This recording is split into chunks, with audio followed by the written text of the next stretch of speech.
Retornamos. Hoje, conversando com a doutora Maria Faioc, não é, sobre a nova regra da aposentadoria.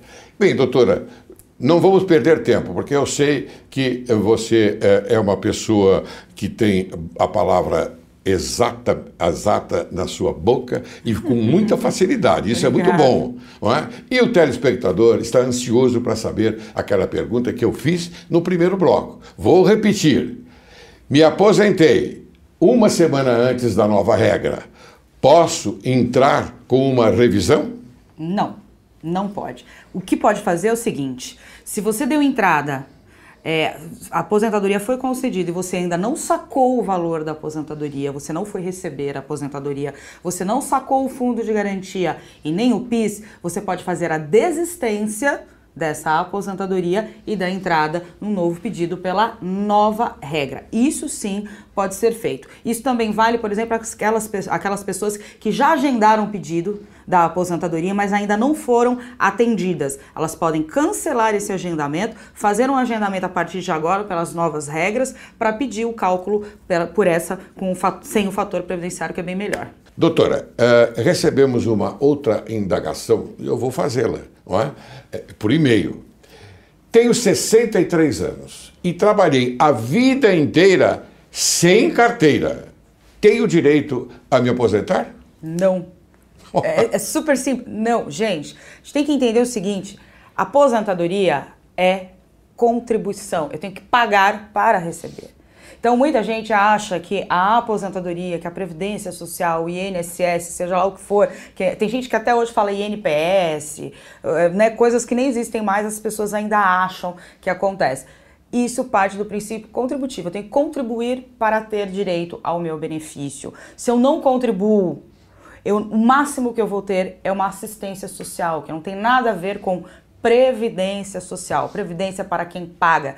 Só quem paga e paga o mínimo necessário, né, para a aposentadoria é que tem direito ao benefício. Tudo bem, doutor, mas ela pode contribuir paralelamente. Por ela mesma, ela pode fazer essa contribuição. Pode, só que assim, vamos pensar no seguinte: tem 63 anos.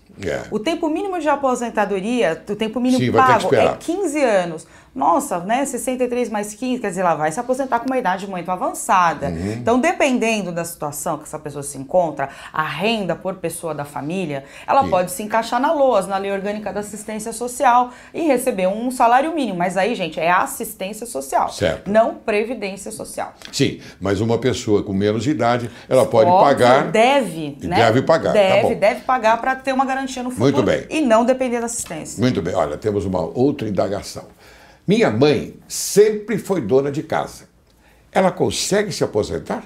Se pagar. É uma pergunta curiosa aí dentro do tema. Exato. Hoje até existe uma contribuição para as donas de casa, que, aliás, se a pessoa se inscrever no CAD Único, que é aquele mesmo sistema... Olha, anote, telespectador. CAD Único. CAD Único, tá? Esse CAD Único você faz a inscrição na subprefeitura da sua região, tem lá o Departamento de Assistência Social, você faz a inscrição no mesmo lugar que faz a inscrição do Bolsa Família.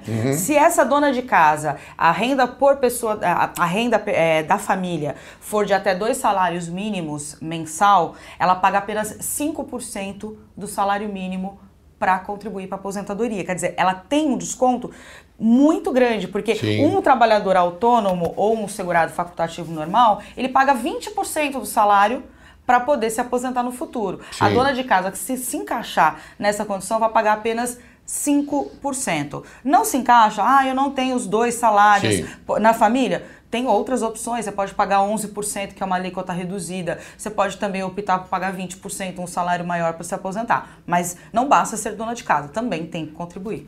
Bem, doutora, agora, com a igualdade de direitos adquiridos pelos empregados domésticos, como eles se enquadram nas regras de aposentadoria? Normal, igual aos outros trabalhadores. É interessante, né, a gente falar isso, porque muita gente acredita que o trabalhador doméstico não tinha direito a essas aposentadorias que já existem. Tem direito a todas. Aposentadoria por tempo, aposentadoria por idade e a aposentadoria por invalidez. Inclusive pela nova regra dos pontos da 8595. A única aposentadoria que o trabalhador doméstico não teria direito seria o quê? A aposentadoria especial. Porque para ele provar uma insalubridade, uma periculosidade ou uma penosidade, não tem como. Mas o trabalhador doméstico já tinha esses direitos. O que veio acontecer agora com essas mudanças, que ele, né, ele incorporou outros direitos trabalhistas que não tinha antigamente, que é muito bom também, porém, vamos lembrar que essa coisa de proteger tanto, gerou desemprego, gerou tudo que a gente sabe, né? Muitas domésticas sendo demitidas, virando diaristas e assim, eu sou a favor por um lado, contra outros. Eu acho que essa lei veio protegendo demais, acabou prejudicando também demais esses trabalhadores, até porque as pessoas falam, nossa doutora, nossa como você é ruim, você não quer o bem das domésticas e dos motoristas, dos jardins. Não, eu quero o bem. Só que a gente tem que lembrar que quem trabalha numa casa de família, aquela família não ofere renda, ela não está ali produzindo, ela não está gerando lucro e tudo mais, né? Você está trabalhando para uma família, né? Como os cuidados de uma casa, nos cuidados de uma família. Então, assim, eu acho que a lei, ela veio, ela extrapolou um pouco. Ela trouxe alguns encargos que o tiro saiu pela culatra. Gerou um desemprego tremendo. Uma dos motivos até que cresceram tanto aquelas empresas, né, que agora virou moda, as empresas de limpeza, que a gente fala que a limpeza a jato, você contrata esses limpadores, eles vão na sua casa com 4, 5 pessoas, fazem aquela faxina na sua casa, você paga, tchau, não vê mais e a pessoa vai embora. Então esse mercado cresceu muito em função dessas demissões que estão ocorrendo das empregadas domésticas. Então, porque não há um vínculo empregatício, né? E foi bom você ter falado também, lembrar que mudou a data da contribuição dos domésticos, hein? Atenção! Olha aí. Você que paga sempre dia 15, antecipou, agora é na primeira semana, né? Até o 5º dia 8. Então tem que tomar cuidado, porque muita patroa ou patrão vai continuar pagando dia 15, isso está sendo pouquíssimo divulgado. Mas então, doutora, eu pergunto, me perdoe interrompê-la, mas essa informação não está dentro do caráter de preciosidade para o povo? Sim, e aí me estranha muito não divulgar e deixar um monte de gente pagando multa. A impressão que dá que é arrecadar, né? Vamos deixar todo mundo atrasar para vir mais multa, né? Então, não sei o que acontece. Gente, olha, eu vou falar para o senhor que se eu vi essa informação em 2 veículos de comunicação, foi muito. Isso é coisa que teria que ser amplamente divulgado, porque todo mundo, quantas empregadas domésticas a gente tem no Brasil com carteira registrada, né? Quantas patroas tem que saber disso? Antecipou o pagamento, né? A data de pagamento modificou, gente, tem que ser informado imediatamente. O INSS teria um sistema, inclusive, até para mandar correspondência, tem cadastramento de e-mail, de torpedos, né? Porque você cadastra o seu celular, recebe nada. Simplesmente informaram, todo mundo vai ser pego de surpresa quando chegar no dia 15 para pagar a contribuição com multa, não vai saber por quê, vai ser informado. Mudou a data e quase ninguém sabe. Doutora, esse é um procedimento não que é de praxe desse governo maluco, dessa ideologia maluca. Veja a senhora, doutora, a senhora conhece a Rebouças, a Avenida Rebouças. Muito bem. Limite de velocidade da Rebouças é 60 km. Vai numa reta só até chegar aqui no viaduto Dona Maria Paula. Então, vai pela Consolação, o limite de velocidade passa a ser 50 km. E chegando depois da Caio Prado até atingir a Maria Paula é 40 km. Então, veja, 60, 50 e 40. Que absurdo! Qual é a intenção? Eu queria entender primeiro a lógica disso. Quem é o engenheiro de trânsito, né? Porque aí nós pagamos e não ganham pouco, né? Sim. A engenharia de tráfego aqui de São Paulo tem profissionais concursados que ganham muito bem, que deveriam estar ali todo o período de trabalho, elaborando, estudando tudo isso para poder implantar essas medidas na cidade. Trabalhar para o povo, para a sociedade. Para o povo. Não para o governo. Exatamente. Então é estranho. Por exemplo, eu estava vindo para cá, passei por debaixo daquela passarela do Detran, tinha uns 6, 7 multando o pessoal que passava por baixo da passarela. Eles estavam olhando se a pessoa estava mexendo no celular, em alguma coisa. Quer dizer, é tudo... a engenharia... A tecnologia agora avançou para proteger essa gente. Eles não estudam mais em engenharia. E quando eu coloco engenhosidade para pegar no flagra e e quando eu coloco essa gente, doutora, entre aspas, porque eu quero dizer que eles não estão preocupados em atender o povo, a sociedade. Eles estão preocupados em produzir. Sim. Sim. Produzir o quê? Multa, como a senhora disse, Sim, na parte daquilo multa que naturalmente se refere ao tema. Né? Inviabilizar as coisas, porque você não consegue. Doutora, aqui nós temos mais uma pergunta que foi enviada por e-mail, é da Rosana Vasconcelos. Ela diz, sou professora e tenho direito à aposentadoria especial. A nova regra vai interferir na minha aposentadoria? A regra anterior continua valendo. Tá? O que existe, inclusive, é bom todos os professores acompanharem aí o sindicato já está se movimentando, porque existe algumas brechas nessa nova medida provisória que vão trazer algum prejuízo para alguns professores que optarem pela regra do 8595. Então, assim, continua valendo a aposentadoria de 25 anos de professor, mas para alguns professores não vale a pena o 8595. Inclusive, o sindicato já está se movimentando, vale a pena ir acompanhando tudo isso, ligando periodicamente, acompanhar site e tudo mais, porque vai dar pano para manga, mas continua valendo a regra anterior. A senhora falou em sindicato. Os sindicatos se preocupam em informar aqueles que atualmente estão alinhados do sindicato? Então, se preocupa em informar aqueles que estão contribuindo, né, para o sindicato e aqueles que eventualmente vão ingressar com ações no sindicato, vão deixar honorários para os advogados contratados do sindicato. Não vejo um interesse em divulgar para toda a classe. Isso realmente eu não vejo isso. E assim, é complicado a gente falar, mas assim, eu tenho um pouco pé atrás com o sindicalismo. Eu não gosto muito como o sindicalismo é tratado no Brasil. Né? A impressão que dá que primeiro é interesse do sindicato, interesse político, acima do interesse da categoria do trabalhador. Então isso é um dos pecados maiores que os sindicatos, né, o sindicalismo brasileiro comete. Então, por isso que eu sou contra mesmo. Eu acho que essas leis trabalhistas deviam ser todas revogadas. Eu acho que tudo deveria ser... É verdade. Por contrato. Não é por contrato, cada um senta com o seu patrão. Se você é um bom funcionário, seu patrão vai fazer de tudo para te segurar.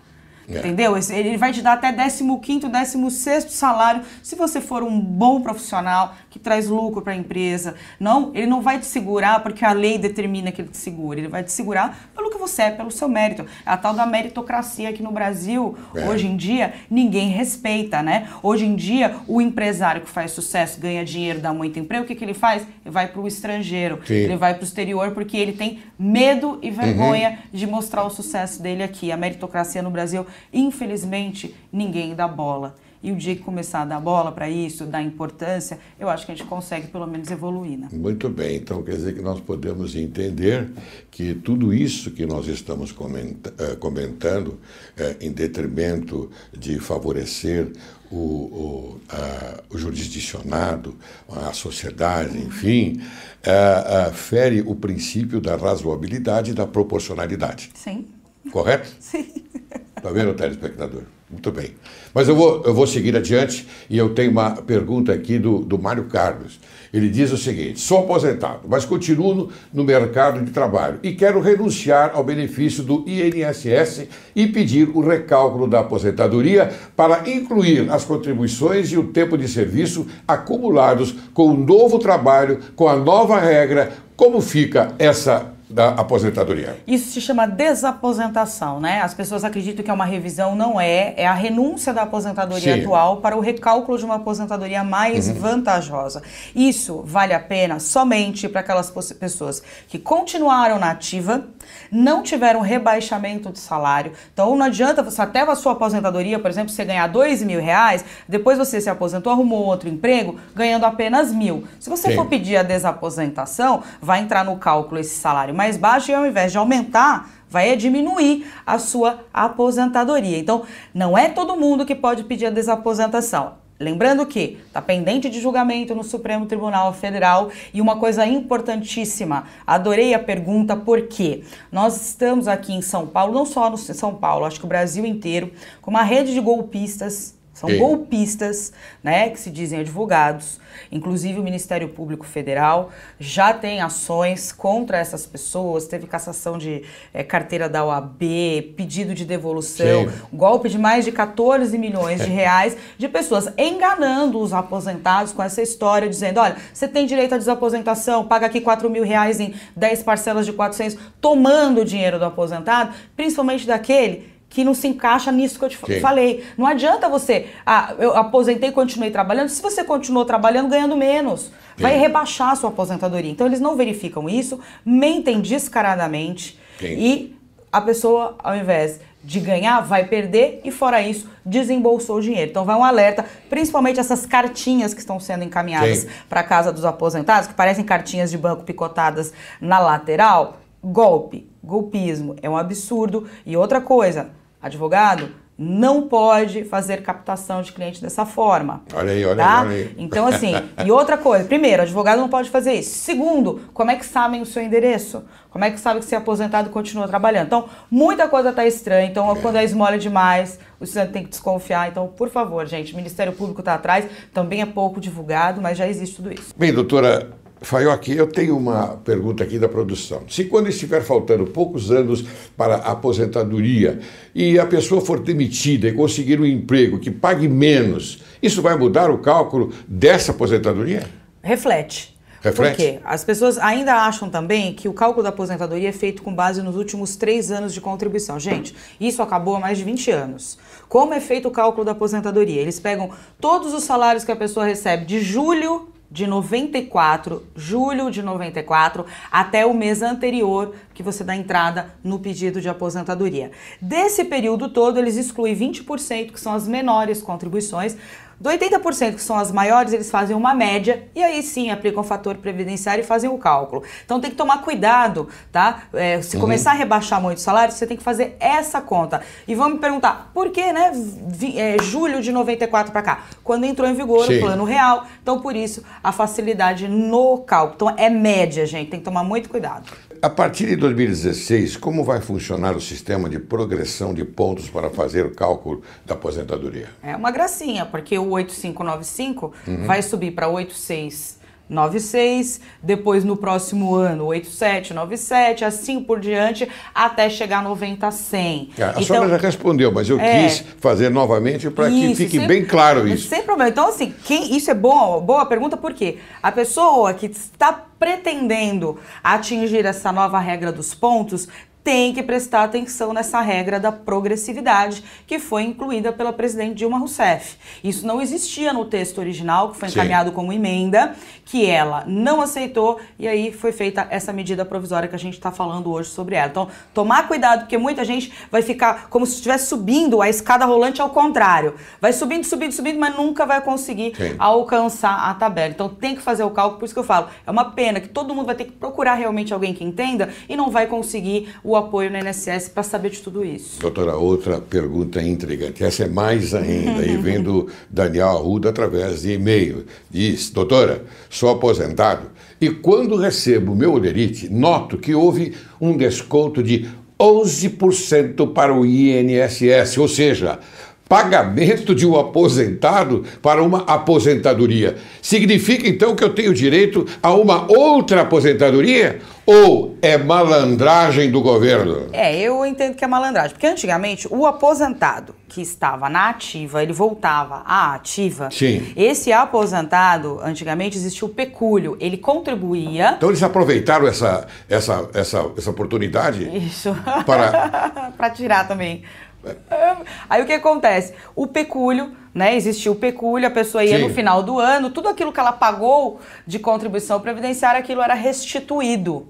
Isso acabou, a pessoa que volta ativa continua pagando a contribuição previdenciária. Diferente, por exemplo, dos funcionários públicos, que mesmo aposentados, eles são descontados. Isso também é uma coisa absurda, é malandragem, porque como é que você desconta? Cadê o princípio da contrapartida? Sim. Que aquilo que eu tenho que pagar para receber, quer dizer, eu só pago, eu não recebo. E a antecipação das férias, Exatamente. nesse mesmo olerite, também é descontado 11%. Exatamente. É legal isso, doutor? Não, eu entendo que não tem a contrapartida. Quer dizer, é um absurdo. Olha aí o telespectador, não tem a contrapartida. É um absurdo. Importante. É a mesma coisa de você pagar a taxa de lixo para sua casa, trocando em miúdos, e não passa lixeiro para recolher. Olha, doutora, eu vou ser muito sincero. Eu me coloco no lugar desse senhor.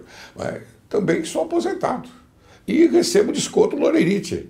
Como pode haver déficit da Previdência se eles cobram até dos aposentados? Pois é, sabe que isso é histórico, né? É um roubo histórico. Na verdade, o pessoal em casa entender, o déficit da Previdência não é por causa de crise, não é porque o trabalhador está envelhecendo, não é por nada disso. Isso acontece, sabe por quê? Porque desde a década de 50, todo o dinheiro da Previdência sempre foi desviado para quê? Para construir Brasília, Ponte Rio-Niterói, Transamazônica. Então eles sempre tiraram dinheiro. Mas isso é crime fiscal. É claro que é. Obviamente. Então, a gente tem a recente lei, né, de responsabilidade fiscal. Eu não conheço ninguém até hoje que foi responsabilizado. Então, nesse país, a gente tem que começar a cumprir lei. Porque senão, né, aquelas famosas pedaladas fiscais, tem que punir mesmo. Do mesmo jeito tem que punir que há décadas esse dinheiro da Previdência está sendo desviado via medida provisória para custear outras coisas. É um grande absurdo. E agora querem jogar a conta nas costas do trabalhador. Parece que o Tribunal de Contas da União não aprovou. Tomara, né? Só que andou sumindo o documento no processo, Por enquanto, né? até aqui não aprovou. Então, mas a minha preocupação é que começou a sumir documento nesse processo, então não sei onde vai parar, né? Doutora, você é um encanto. Obrigada. E leva o nome de Maria, que é um nome sagrado. E eu tenho a honra também de dizer a você que a minha neta chama-se Maria. Ai, que lindo. Olha que lindo. É um nome sagrado. Eu gosto muito do meu nome. Eu também adoro o seu nome, viu? Obrigada. Então, doutora Maria Faioc, eu queria então que você apresentasse as suas considerações finais. Então, eu sempre digo para todo mundo que está em casa, sabe, não se permita a ser um derrotado, a aceitar tudo que está aí simplesmente calado. Se informe, hoje nós estamos na era da internet, da informação a jato. Procure saber, né, dos seus direitos, para onde vai seu voto, se a lei que te resguarda está sendo definitivamente cumprida. Então, assim, a partir do dia que a gente começar a exigir mais, nós vamos ser tratados de uma melhor forma. E isso, né, na minha área, na área da Previdência, é o que eu sempre falo. Existe tanta lei que ninguém cumpre porque a gente não exige. Então vamos começar a exigir, né, prestar atenção, divulgar a informação, compartilhar a informação, porque eu acho que é só dessa forma, se unindo, que a gente vai conseguir alcançar um futuro melhor e mudar tudo que está aí, né, de errado. Doutora, você veio aqui ao programa certo, porque nós divulgamos a informação correta. Maravilha. Nós não fazemos nenhuma dissimulação. Nós divulgamos a informação correta. Ao terminar o programa de hoje, quero agradecer à doutora Maria Faioc e lembrar a reflexão do jurista profissional do direito e quem deu o desenvolvimento para o seguro de vida no ano 200 depois de Cristo. Chamava-se Eneu Domitius Ulpianus, mais conhecido por Ulpiano, que disse: viver honestamente, não ofender ninguém e dar a cada um o que lhe pertence. Muito obrigado, doutora. Eu que agradeço sempre.